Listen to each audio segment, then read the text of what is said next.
Normal working hours. Open sila. Kasi nga may mga transaction pa naman na pwede natin mag-ito.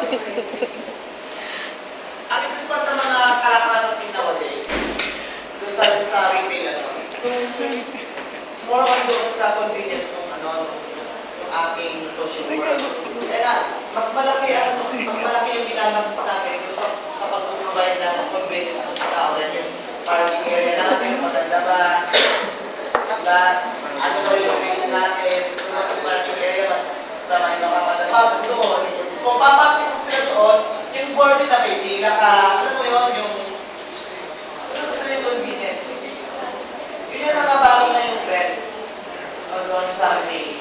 Next! Uy! A business process responds to consumer change.